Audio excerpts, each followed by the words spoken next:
Yeah. What's up, Moors? Moors in America.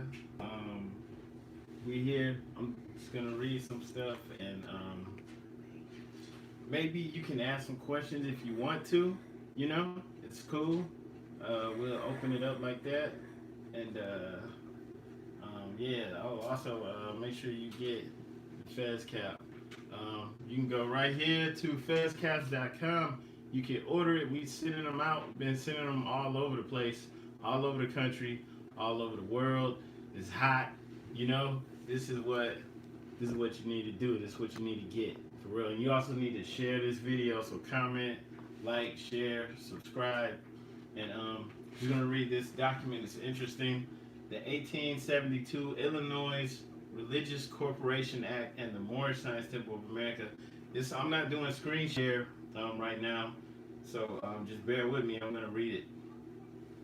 If you want to look it up online, it's on this website called IUOM. IUOM, Independent United Order of Mechanics. Okay? So, and then if you look, you're gonna see a lot of Masonic stuff, symbols and stuff on there. But that's it. That's where this is coming from, right? So yeah, this is interesting because basically what it does, it just breaks down why Noble Drew Ali would have set up the Moorish Science Temple the way that he did, why it would have been incorporated in Illinois in the manner that it was done, and it just makes sense out of it. It shows you why it's like that, and for some people out there may have these questions, may want to know. People may be new to Moorish science or maybe been on it for years, so this will make sense. All right.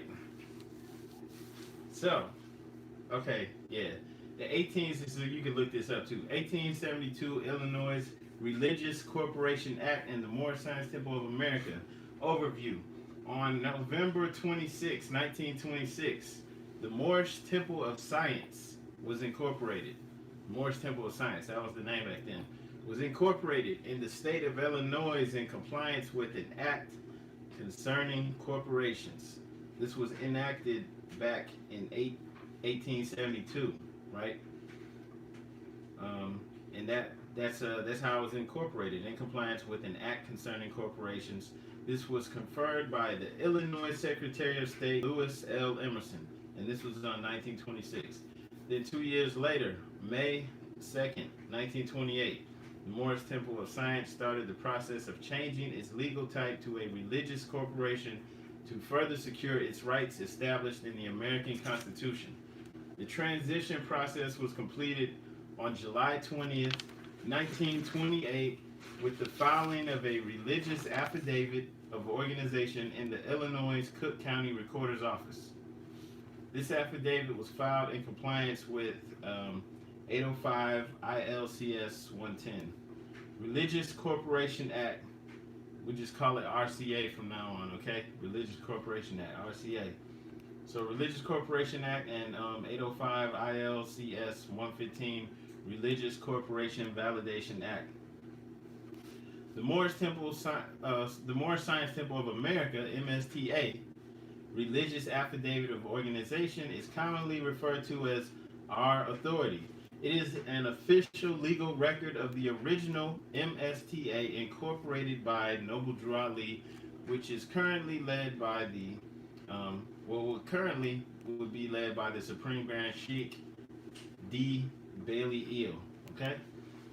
I just had to update that because the information on here is kind of old. The object to which the MSTA is formed is to uplift fallen humanity and to teach those things necessary to make men and women become better citizens. Okay? And gonna make sense of this. For some people, this might sound like just a bunch of legal jargon or something like that. It's gonna make sense if you just stick with me. Key principles of Moorish American nationality. Number one, Moorish American citizens freely submit to the jurisdiction of and pledge allegiance to the Republic of the United States of America and agree to abide by any and all laws and rules of the federal government and constituent states. Two, Moorish American citizens wholeheartedly recognize and embrace all civic duties, obligations, and responsibilities for managing all cultural, political, and economic operations in their local communities. When duly applied, Moorish American religious principles include all the secular states of nationality, formulating a powerful cultural system for performing social, economic, political, and spiritual activities under the protection of the American Constitution. Freedom of religion is a constitutionally protected, natural, and unalienable right provided in the clauses of the American Constitution. So, what are the benefits of the RCA? And remember, that's the Religious Corporation Act. The RCA does not provide for administrative dissolution of religious corporations established in the state of Illinois, which is where the Moorish Science Temple of America was established. The MSTA does not have to be concerned with dissolution processes initiated by the state due to a failure to file annual reports or meet any filing requirements. So that's one benefit, right? They don't have to be concerned, with okay, they didn't file a report, they didn't meet whatever requirements they had, and the whole organization being like shut down. Dissolution is just the legal terminology for when you have a corporation. Like when you set up a business and it's just a sole proprietorship, you don't have to deal with all that. But when you incorporate, even if it's just an LLC, you're supposed to actually go through and dissolve it. You're supposed to have other board members. You're supposed to meet with everyone. Everyone's supposed to get broke off their piece or whatever ownership they had. Like there's a process for doing things, And so with the Moorish Science Temple of America, it can't just be broken up, because it didn't file on time or do certain things like that, right? So 2, no agency of the state or local government exercises any discretion over the content of MSTA corporate documents. Subsequent reports would only be required if the corporation decides to change its name or modify any declarations made in the original affidavit of incorporation. So they don't have discretion over the content of it. They don't get to, disseminate, what's going to be done, what's going to be created, as far as MSTA documents are concerned. So that's number 2. Number 3, the RCA does not provide policies, regulations, or specifications for governance, or operation of religious corporations established in the state of Illinois. The MSTA has the greatest latitude for creating its own system of governance. So that says just right there, that explains it in that last sentence. Basically, they're free to govern themselves how they see fit without, outside influences being able to, say, well, you got to do this, you have to do that in order to keep your organization. And so that's one of the things that you hear people, when they complain about other organizations, you'll always hear maybe people throwing around 501c3, and that, people have problems with organizations that are formed like that because they're saying that, they have to meet certain obligations in order to keep their organization open. And that opens up a door for outside influence to come in, whether that outside influence is government or, someone else who wants to maybe corrupt or control that organization, right? So if they're forming a 501c3 or something like that, there's other loopholes and things in there. There may be benefits to it, but they also have to give in order to receive those benefits. So they have to, abide by certain rules and things, which the way the MSTA was originally formed, they don't have to do that. Okay, so that's where you hear some of the beef coming in with people that, that don't agree with how other organizations are formed. That's all I'll say on that. Number 4, for religious corporations that are part of a hierarchical association or denomination, the RCA supports the legal imperatives established by such an ecclesiastical body, insofar as governance of the individual corporation is concerned. This enables the MSTA to regulate and control its participating members without concerns that corporation laws would interfere. Okay? So, basically, this is just hammering home the other point, too, where they can govern themselves. They have the full support of the government as far as that's concerned. hands off. They can govern themselves how they see fit. And then number 5, the RCA does not impose limitations or restrictions on the legal structure and governance of the MSTA. MSTA founders were able to freely develop its legal structure, providing for trustees, corporate officers, committees, and governing rules and policies. So there you have it. These are all different reasons why there's benefits to how the Moorish Science Temple of America was originally founded.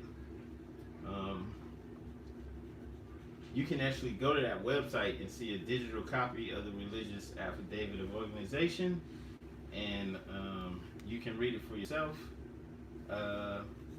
It officially declares the religious nature of the organization. It specifies the corporate name change, where it was changed officially to the Moorish Science Temple of America, which is what it's called today, and publicly announced the appointment of E. Mealy L., Small Bay, Lovett Bay, and Foreman Bay as sheiks of the Moorish Science Temple of America. And you can see the complete text on there.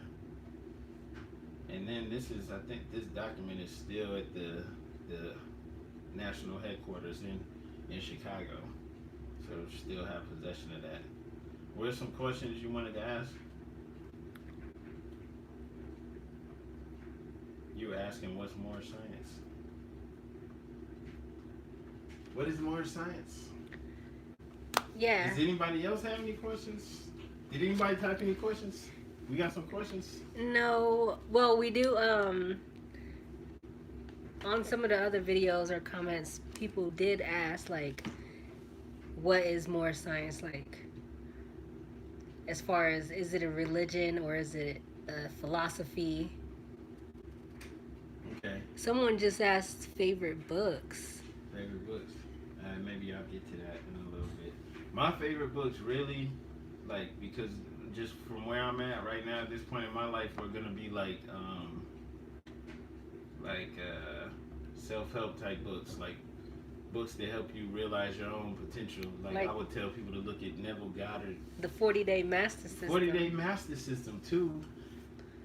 Website is under construction, but you could go to 40daymastersystem.com. We have the audio system that we wrote, and there's an audio book that you could just listen to of it, so that even if you don't want to read. And then it's got like this neuro-linguistic programming type of program that we created to help you change your life. That's really like, what I'm about. Like I would advise people to read anything by Neville Goddard. Okay? And Reverend Ike. Reverend Ike. Listen to Reverend Ike's videos, not so much his books. But that's really like what I'm on as far as reading. But as far as like what Moorish science is, if you're looking at, like what Noble Drew Ali brought with the Moorish science, with the Holy Quran, 7 Circle Quran, what you really get from that is the nature of man, the higher self, the lower self, self-discipline, learning, that you're connected to Allah, you're connected to God, and as far as whether it's a religion or a philosophy, kind of the same. It's a philosophy because it's encouraging you to think outside the box and to respect all spiritual points of view. Not to be so rigid-minded, which is what most people get with religion. Like when I'm talking to people, like I was talking to my barber, and he's like a Hebrew Israelite, and like he's asking like, do you do this X, Y, and Z? And so it's like kind of hard to say because you have a little more freedom with Moorish science because it's going back to like the root. Yeah, the root of everything. But one of the first things you see in the Quran is we respect, Confucius, we respect Krishna, Jesus, Buddha, all of these different people, Muhammad, everyone, right? And so it's kind of all encompassing because you don't get that in other spiritual systems or the major world religions. They even sometimes within their own religions don't agree because you have all the different denominations and stuff like that. So in that aspect, it's philosophical because you're a Muslim, but you're more of a Sufi. The Sufism is looking into the esoteric nature of Islam, where Sufism is teaching you more science, basically the same thing. Sufism, more science, getting into the inner nature, Allah within, Allah without, all of this, learning all of that and understanding that. So you self-discipline, body, mind, and soul, and having a greater understanding of the nature things. So that's really what more science is about, and that's why it's called science. So science is about trying to understand the world, understand the universe. Everything around us is the universe. You are the universe, and that's why it's called more science. So on the website here it says, what is more science? Different religions, spiritual philosophies that have been created and adopted by different nations at various time periods. Through the form and teachings of many religions, though they appear to be different, their source is one and the same. And so in more science, this is what we get. Like, okay, we respect all of these spiritual aspects, all of these different approaches. We understand these are for different areas of the world at different time periods. But it's all talking about the one. Allah is the name that we use for the all-knowing, for everything. Esoteric adepts throughout the world shared and continue to share a core high spiritual science. The modern English name for this wisdom is more science. And its greatest principle is love, free from pagan idolatry and artificially created fears, guilt, and superstitions. More science is self-discipline in body, mind, and word, and self-development, self-purification. It applauds all that is good in man while leveraging all the benefits of eating healthy foods and exercising regularly. Routine physical activity combined with diets rich in minerals and vitamins stimulate brain chemicals that induce healthy thoughts, decrease stress levels, and foster an acute ability to think better. More science teaches us to abstain from slander, dishonesty, and talk that may bring about enmity, hatred, and disharmony among individuals or groups of people. So if you see someone out there who's like, trying to down any of this stuff, even if they look like us and they're trying to talk bad about Moors or Hebrews or trying to down any of these things, when people actually are raised up by these different schools of thoughts, people actually improve their life by practicing all of these different things. So if you see people doing that, they're not practicing more science, obviously, and also they're dwelling in their lower self. They're doing these things for personal gain, getting more followers, because that's one of the things that appeals to the lower nature of man, like controversy. Controversy sells, slander, all of these things. People want to hear who you're gossiping about, who you're talking about. These are the things that appeal to lower man. So when people are doing that, even if they sound like they're all wise and they know something, they're appealing to your lower self, and that's where they dwell. Okay, so more science teaches us to go the opposite route. Man, I'm not here to try to down anyone or make anyone feel bad. The fundamental principle is that when one abstains from harmful speech, one naturally will speak the truth and embody language that is benevolent, gentle, meaningful, and useful. More science directs individuals to move beyond the search for happiness through the pleasures of the senses, the lower self. It illustrates the importance of developing compassion and wisdom. Compassion represents love, charity, kindness, tolerance, and qualities of the heart. Wisdom represents the intellectual portions of the mind and the qualities of right thinking. More science aims at promoting moral, honorable, and ethical behaviors. It fosters spiritual, healthy values while rejecting the licentious destruction of life. It promotes the ideals of altruism with emphasis on helping others to lead peaceful and honorable lives in the right way.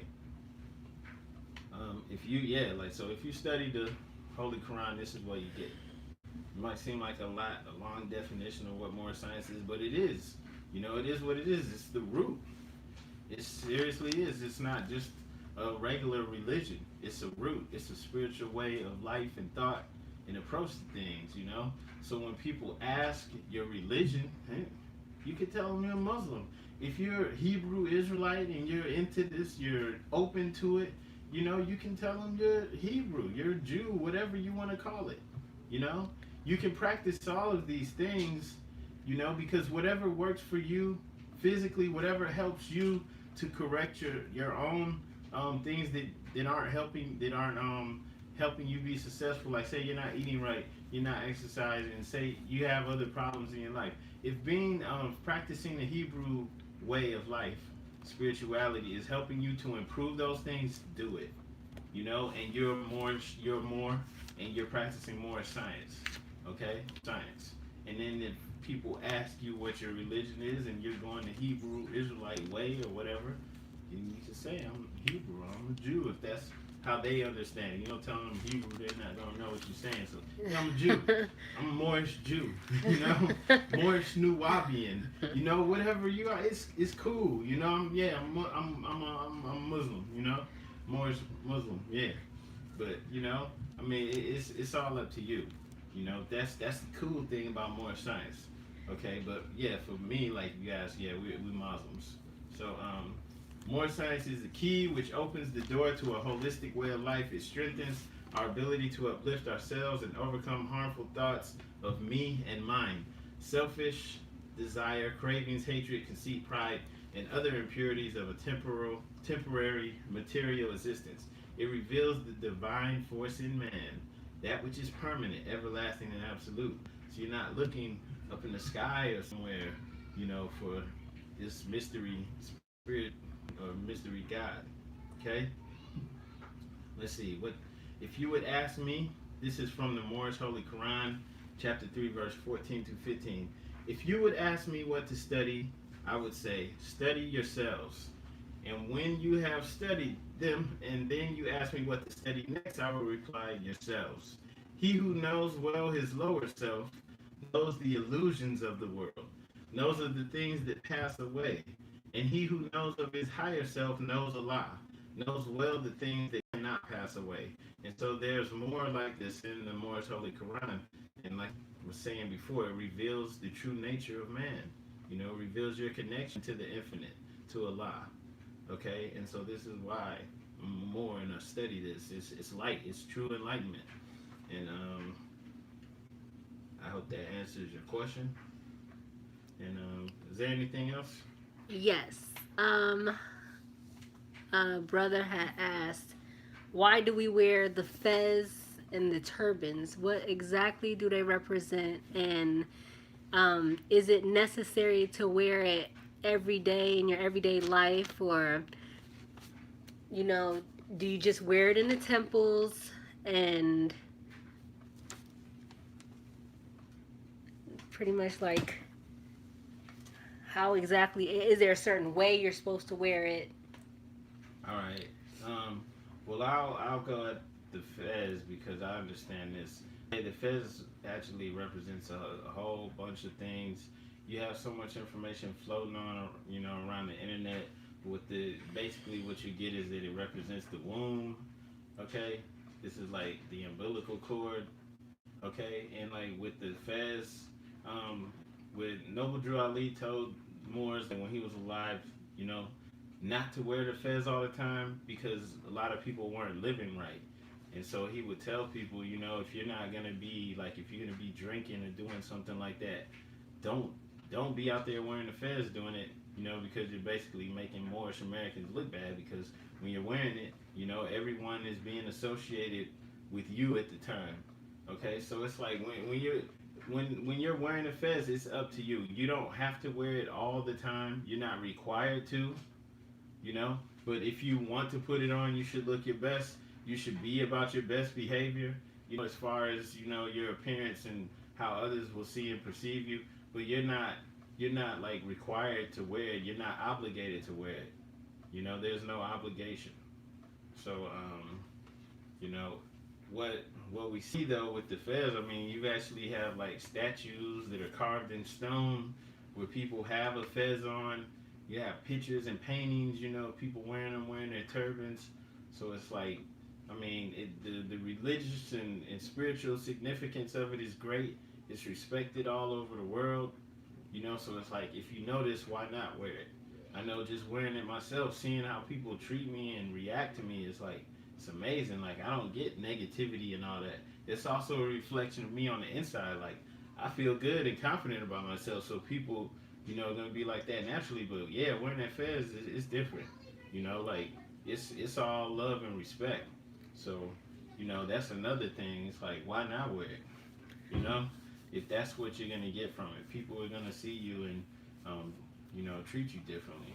So So, in other words, when wearing your fez or turban, you should always like put your best foot forward. Like be an example wherever you are, or whatever you're doing.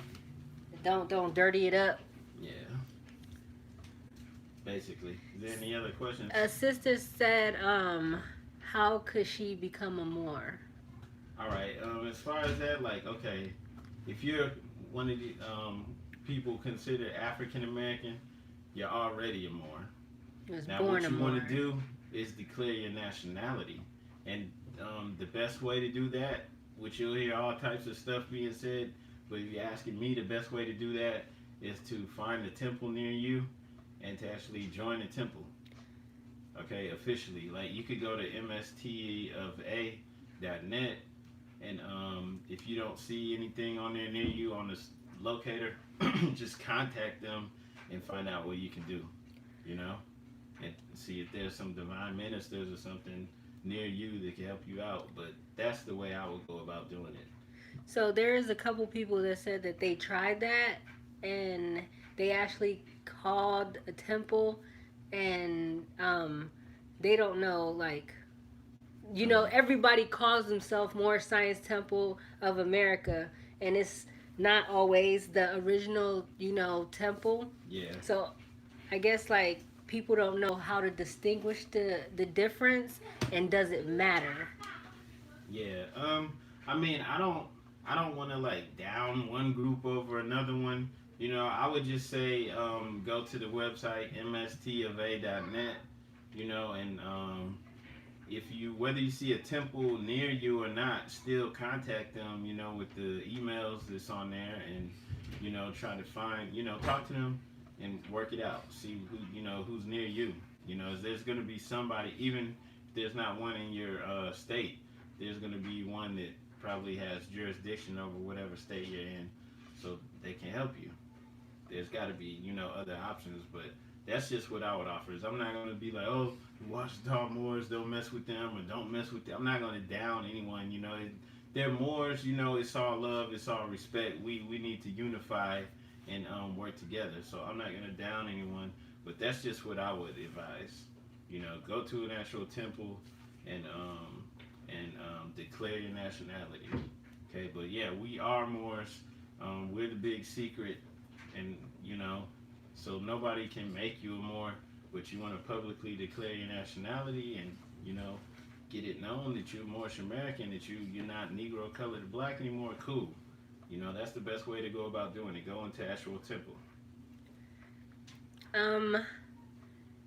There was a lady who asked us actually when we were like out when we was actually coming from temple last Sunday. We went to the store and the lady saw how we were dressed and she asked us where we were from. And there's other people online who said like when people ask you where you from, what are you supposed to say? All right. I mean, okay. When she asked where we're from, you said Morocco, and that's true. Because I don't want like, to talk to people. I'm Okay. from Morocco. She's like, oh, that's beautiful, and then she stopped and she walked off. Yeah. Okay. So that's an interesting question because, like, the information that we're dealing with, most people are not gonna understand it. It's gonna go over their heads. So, okay, what I would tell people, okay, the quick answer she said is Morocco is correct because we understand that this is Morocco, Right. regardless of what anyone else thinks. We know this, okay? We know this for a fact. We know that our ancestors have been here since before the continent split up. And we have a reason for this, which is another reason why I advise everyone to go into the temple, okay? Actually go into the temple, actually read the Quran, okay? And understand, what Prophet Noble Drew Ali brought. Because, like, if you're asking me, it's like Prophet Noble Drew Ali is a prophet. He's a real prophet. He came and he revealed our hidden, identity, our nationality to us. So Islam. it's not a joke for me. It's for real. So when I say that, yeah, this is Morocco, this is a Mexim, whatever I'm saying, it's real. This is true. This is real for me. Right. Okay, and so if you actually go into the temple and you actually, get the Quran and you actually read it and study it, you'll know this for yourself. You see the connections. But like there's people who's in our family who knows us who don't understand. They like, what are y'all doing? What is this called? And we say we're from Morocco. They be like, this fool ain't from Morocco. I Like mean, I'll let them know that our ancestors are Moors. Whether right. you know that or not. You might not want to get into that discussion with me if you're not ready for it. But it's like, I know our ancestors are Moors. Okay? And it doesn't matter how you want to go about that, whether you want to go through the slave trade route, because who was getting enslaved? Moors. Why? Because the Moors had been ruling Europe for almost 800 years. And when Europe started to turn the tide, and when the white Europeans started to take things over, they expelled all the Moors. And the Moors were in foreign territory now, going back into North Africa, coming over here. Okay, wherever they went, they were foreigners. And so they were the first to get enslaved. So these were the POWs that were actually getting sent over. Even though most of them went to Brazil, some of them may have found their way up here. So if you're going through the slavery route, our ancestors were Moors. Okay? And then if you're going off of the actual accounts of the Europeans who came over here and who described the natives as Moors. Okay, I always say this. William Penn, the founder of Pennsylvania, he described the natives. I believe the Algonquins, Islam, Al Jazeera. He described them as Negroes, Indians, and Moors interchangeably. That's what everyone was calling them within this colony. Okay, and he had some Jews in this colony too, and they, spoke Hebrew dialect or Yiddish or whatever, and they were able to communicate with the natives, the indigenous people there, okay? Because they spoke a form of Hebrew, okay? So they were Moors, okay? They weren't just calling them Moors. They were Moors. They were dealing with Moors everywhere they went, okay? Which lets you know that because they had those translators with them, that they knew that they were going to encounter people speaking that language. So I don't need to hear William Penn's, account of this to know that this is true, because Noble Drew Ali told us this. But it's all backed up. It's all backed up. You look throughout history, you look through these things and you find out that everything that he said was true. Okay, so if you actually read the Quran and these things for yourself, you'll know that our people have been over here so long that they were over here before the continent split up. All right? Okay? And you'll know that our people, whether they came from there or here or there, they were Moors. And so we're Moors. And so if, my family or anyone asks, is like, yeah, our ancestors are Moors. They don't have to believe me. They don't know anything. They ain't read what I read. They haven't been through what I've been through. Right. So I don't really care from that aspect. I'm not out here trying to convert people or anything like that. What I know for myself and my family is good enough. Islam. So if people ask, it's like, yeah, my ancestors were Moors, and we're from America. And another thing, we shouldn't be just talking like this to people who can't hear or understand or won't even read this information for themselves to actually get it and understand where this is Yeah, you coming don't from. go that deep in with people. Just like when she told the lady we're from Morocco, and she's like, oh yeah, good. You walk off, it's like, yeah, that is good. I mean, it's true for me. You might not know what Morocco Right. is, but I do, so it's true. I'm not lying. Shoot, I know it. I can take a lie detector test. But like, too, about the fez, like I had wrote some stuff. I forgot to mention that. But basically, okay, like when you're out, when you're wearing your fez and your turban, it's a sign of nobility and wisdom. Okay, the magicians, right? You always see the magicians like mostly in the past, like even just like in the 70s, 80s, 60s, they would just put a fez on or a turban. Okay, there was even a guy, a performer, and he was an African American. He was a Moor, and in order for him to get past all the what's that stuff called? Jim Crow stuff. What's that? Segregation. Segregation. Okay, so the way he got past segregation and get jobs I think he was an actor, a singer, was to put a fez on. He put the fez on, and automatically he's international, and they like, okay, we can't. He ain't a nigger. He ain't a black. Okay, so they, he was getting jobs and working and everything. I can't remember his name, but I'll get it. I'll make a post about him too, and put it on the moorishinamerica.com website. But like I was just sharing that. But also magicians, like of European descent, of every other descent, what do they do to show they know magic? They'll wear a fez. There was a one guy from like London or something. He was real famous back in the 70s. All he do is wear a fez. He like smokes cigars. He wear a fez and he'll go do magic tricks. He'll be on like Johnny Carson and stuff like that. And he's wearing a fez. That means he's a magician. Wearing a turban, same thing. You're a magician. Okay, so a genie. You're a genie. A lot of times you see that too, like in animation and stuff like that. The genie has a fez or a turban on. Mm-hmm. Okay, so you're a magical being. You've got some kind of otherworldly powers. You're universal. Professor Drew. Noble Drew Ali was also called Professor Drew. The Egyptian adept.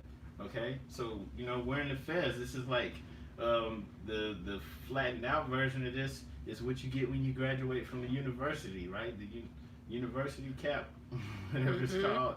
Okay, so graduation caps. Yeah, you graduated. You weren't a fez, so you're born a master mason already. Yeah. Excuse me.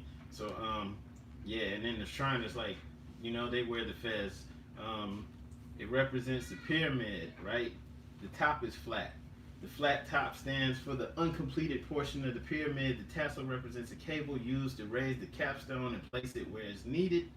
All right. Under the hat, the wearer's head represents the vault where the treasures of the order are preserved and stored. You can look that up yourself. All right. So there's a lot to do with this. Just how come when you wear it, it's a big deal. All right. Is there any other questions? Nope, that was all of them.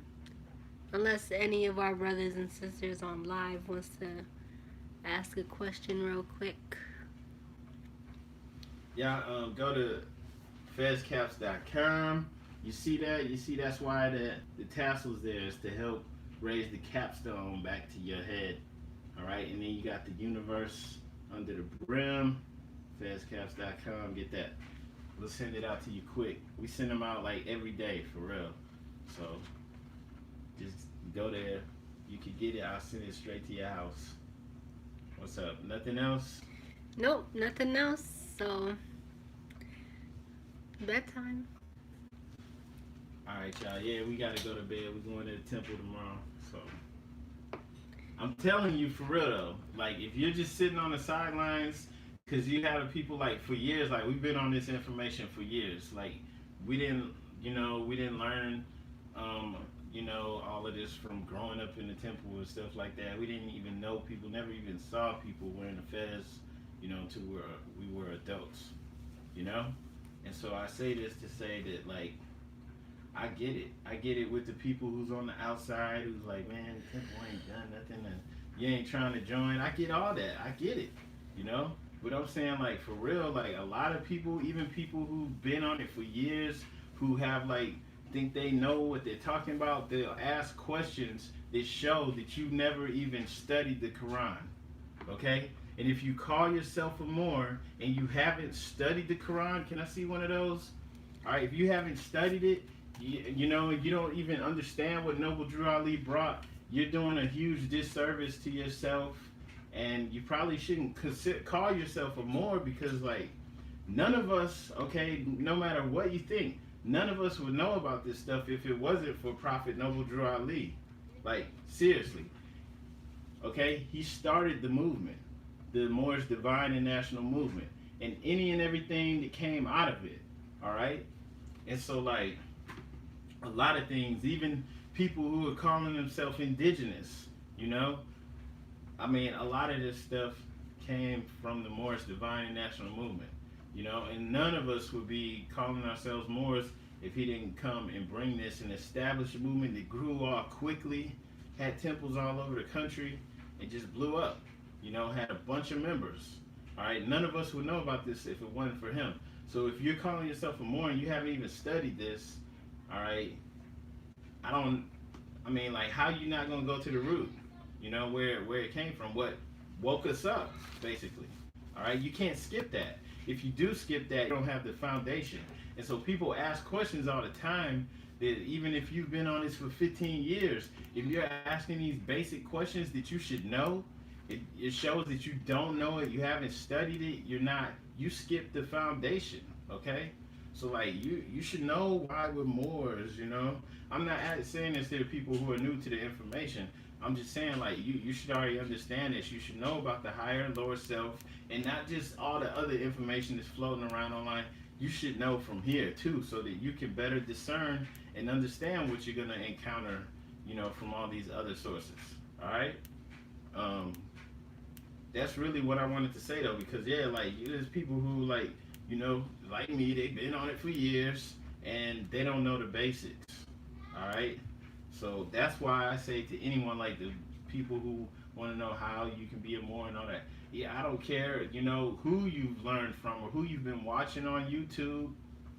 Go to the source. All right, go to the temple, study the Holy Quran. Actually study it. You know, read it, apply it to your life, and you know you'll be way better off for it. But there's a lot of people out there now that's like getting stuff and running with it. There's a lot of people out there demonstrating, you know, standing on their square and all this stuff and doing things that show that they didn't even get the foundation. Okay? Because like if you got the foundation, you know what we're supposed to be doing right now and not doing and how we're supposed to be moving. Islam. All right? So that's really all I wanted to say. I mean, if anybody has any other questions, cool. But that's pretty much it. Was it? Nope. That's it. Mm-hmm. So if y'all got that, go get the real deal, study it, you know, and move from there. All right. And that's pretty much it. Foundation needs to be strong. All right. Islam. Peace. All right. Love. Peace.